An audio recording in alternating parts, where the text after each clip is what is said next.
નમસ્કાર મિત્રો આજની વિડીયોમાં વાત કરીશું દેશ અને દુનિયાના સુપરફાસ્ટ સમાચારની। સૌપ્રથમ વાત કરીએ તો વરસાદની આગાહીની। આજે તારીખ 10 એપ્રિલથી લઈને 18 એપ્રિલ સુધી વધતા ઓછા પ્રમાણમાં ગુજરાતમાં વાતાવરણમાં પલટો આવી શકે છે। આજે 10 તારીખે ઉત્તર ગુજરાત, સાબરકાંઠા, બનાસકાંઠાના વાતાવરણમાં પલટો વધારે આવી શકે છે। ઉપરાંત રાજસ્થાન અને મધ્યપ્રદેશ તરફના બોર્ડરીય વિસ્તારોમાં પણ વાતાવરણમાં પલટો આવી શકે છે। જો કોઈ જગ્યાએ લોકલ ડેવલપમેન્ટ સર્જાઈ જાય તો ઉત્તર ગુજરાત અને ગુજરાતના પૂર્વ તરફના વિસ્તારમાં પણ વરસાદની શક્યતા રહેલી છે। ત્યારબાદ મિત્રો તારીખ 13થી લઈને 18 તારીખમાં પણ ગુજરાતના અનેક વિસ્તારમાં વરસાદની શક્યતા છે।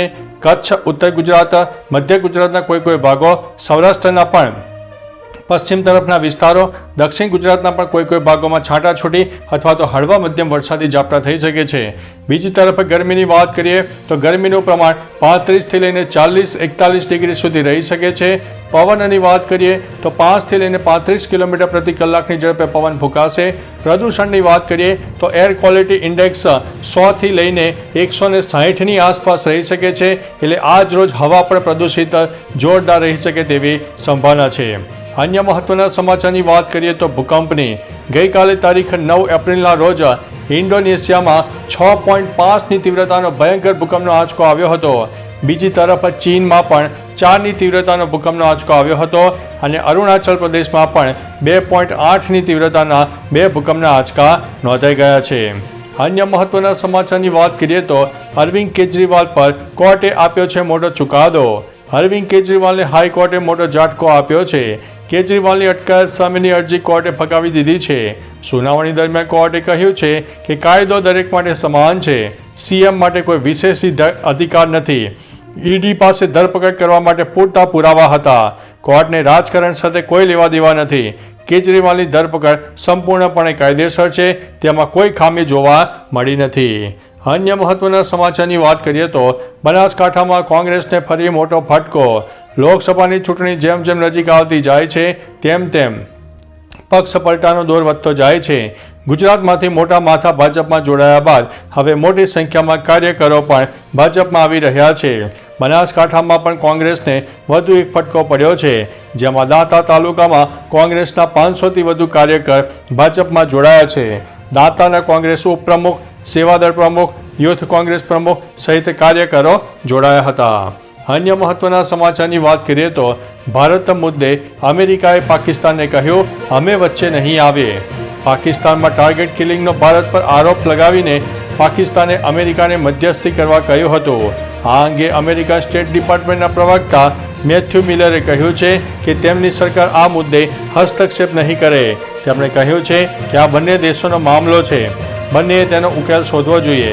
ભારતે કહ્યું કે પાકિસ્તાન ભારત વિરોધી ખોટો પ્રચાર કરવા નવા હાથગંડા અપનાવે છે।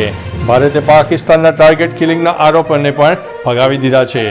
અન્ય મહત્વના સમાચારની વાત કરીએ તો સીબીએસઈમાં ધોરણ 11 અને 12ના વિદ્યાર્થીઓ માટે મહત્વના સમાચાર સામે આવ્યા છે। સીબીએસઈ બોર્ડે ધોરણ 11 અને 12ની પરીક્ષા પદ્ધતિમાં બદલાવ કર્યો છે, જે મુજબ હવે પેપર સ્ટાઇલમાં નાના સવાલોને 40%ને બદલે 30% મહત્વ અપાશે। કોન્સેપ્ટ આધારિત સવાલોને હવે 50% મહત્વ અપાશે। નવી પરીક્ષા પદ્ધતિનું પ્રશ્નપત્ર બોર્ડે તેની વેબસાઇટ પર મૂક્યું છે। પરીક્ષા પદ્ધતિમાં આ ફેરફાર નવી રાષ્ટ્રીય શિક્ષણ નીતિ અંતર્ગત કરાયો છે। આગામી સમયમાં ધોરણ 9 અને 10 માટે પણ આ અંગે વિચાર કરવામાં આવી શકે છે। અન્ય મહત્વના સમાચારની વાત કરીએ તો સુરતમાં વીઆર મોલને બ્લાસ્ટ કરવાની ધમકી મળી છે। સુરતના ડુમ્મસ રોડ પર આવેલ પ્રખ્યાત વીઆર મોલને બ્લાસ્ટ કરવાની ધમકી મળી છે। મળતી માહિતી મુજબ વીઆર મોલને ધમકીનો મેલ આવ્યો હતો। મેલમાં લખ્યું હતું, જેટલાને બચાવવા હોય તેટલાને બચાવી લો, મોલમાં બ્લાસ્ટ કરવામાં આવશે। હાલ આખો મોલ ખાલી કરી દેવામાં આવ્યો હતો। ઉમરા પોલીસ ઘટના સ્થળે પહોંચી ગઈ હતી। આ સિવાય દેશમાં કુલ 52 જગ્યાએ ધમકી ભર્યા મેલ પણ આવ્યા છે। અન્ય મહત્વના સમાચારની વાત કરીએ તો નરેન્દ્રભાઈ મોદીએ જણાવ્યું છે કે હું મહાકાલનો ભક્ત છું, કોઈથી ડરતો નથી। પીએમ મોદીએ બાલાઘાટમાં જનસભાને સંબોધન કર્યું હતું। આ દરમિયાન તેમણે કહ્યું છે કે આજે દેશના વિવિધ ભાગોમાં નવા વર્ષની ઉજવણી કરવામાં આવી રહી છે। આજથી ચૈત્ર નવરાત્રિનો પણ પ્રારંભ થઈ ચૂક્યો છે। હું આપ સર્વેને નવા વર્ષની અને નવરાત્રિની ખૂબ ખૂબ શુભેચ્છા પાઠવું છું। તેમણે આગળ કહ્યું છે કે મોદી મહાકાલનો ભક્ત છે। મને દેશ વિરોધી તાકાતોને ખતમ કરતા આવડે છે. હું કોઈની ધમકીઓથી ડરતો નથી. અન્ય મહત્વના સમાચારની વાત કરીએ તો ઘરમાં આગ લાગતા પરિવાર જીવતો ભૂંજાયો છે. બિહારના રોહતાસ જિલ્લાના કછવા પોલીસ સ્ટેશન વિસ્તારના ઇબ્રાહીમપુરમાં ઝૂંપડા જેવા મકાનમાં આગ લાગી હતી. આગના કારણે ઘરમાં હાજર એક જ પરિવારના 6 લોકો દાઝી ગયા છે, જ્યારે એકની હાલત ગંભીર છે.